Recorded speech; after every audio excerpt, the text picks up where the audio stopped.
നിയമന തട്ടിപ്പ് വിവാദങ്ങൾക്കിടെ PSC യോഗം ചേർന്നു. ആസൂത്രണ ബോർഡ് നിയമന ക്രമക്കേടിലെ ആഭ്യന്തര വിജിലൻസ് അന്വേഷണം ചെയർമാൻ അട്ടിമറിച്ചുവെന്ന ആരോപണം ഉയർന്നിരുന്നു. ഈ സാഹചര്യത്തിൽ പകരം പോലീസ് അന്വേഷണം വേണമെന്ന ആവശ്യം അംഗങ്ങൾ യോഗത്തിൽ ആവശ്യപ്പെട്ടേക്കും. അപർണ കേസ് ചേരുന്ന വിവരങ്ങളുമായി. അപർണ, ഏതായാലും നിർണായകമായ PSC യോഗമാണ് ചേരുന്നത്. എന്തൊക്കെയാണ് മറ്റു വിവരങ്ങൾ?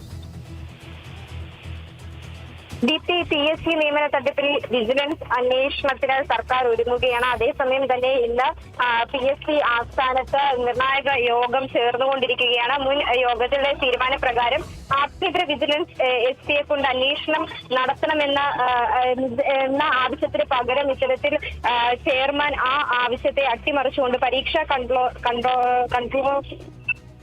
കൺട്രോളറെ ചുമതല ഏൽപ്പിച്ചതുമായി ബന്ധപ്പെട്ട് വളരെയേറെ പ്രതിഷേധം ഈ കൗൺസിലിലെ മറ്റംഗങ്ങൾക്കുണ്ടായിരുന്നു. അപ്പോൾ അതുമായി ബന്ധപ്പെട്ടാണ് ഇന്ന് നിർണായകമായ യോഗം ചേരുന്നത്. കേസിൽ അടിയന്തരമായ സമഗ്ര പോലീസ് അന്വേഷണം വേണമെന്ന ആവശ്യം ശക്തമായിട്ട് ഉന്നയിക്കാനാണ് അംഗങ്ങളുടെ തീരുമാനം. എന്തായാലും നിർണായക യോഗമാണ് ഇന്ന് PSC ആസ്ഥാനത്ത് നടന്നുകൊണ്ടിരിക്കുന്നത്.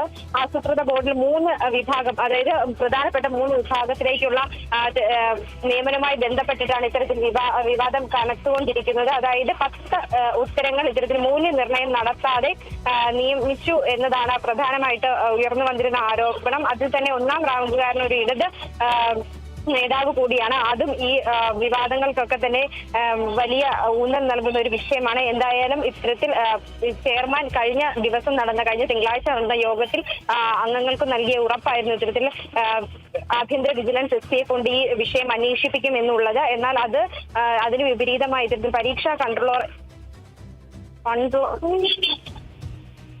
കൺട്രോളറെ കൊണ്ട് ഇത്തരത്തിൽ അന്വേഷണം നടത്താനായിട്ട് തയ്യാറാകുകയായിരുന്നു. അതിനെതിരെ അംഗങ്ങളൊക്കെ തന്നെ രംഗത്തെത്തിയിരുന്നു. എന്തായാലും ഇന്നത്തെ യോഗം വളരെയേറെ നിർണായകമായിരിക്കും.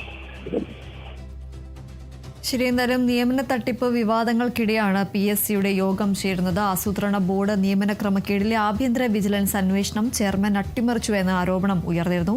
ഈ ഒരു സാഹചര്യത്തിൽ പകരം പോലീസ് അന്വേഷണം വേണമെന്ന യോഗത്തിൽ അംഗങ്ങൾ ആവശ്യപ്പെടാനുള്ള സാഹചര്യമാണുള്ളത്. അപർണ കേസാണ് വിവരങ്ങൾ നൽകിയത്.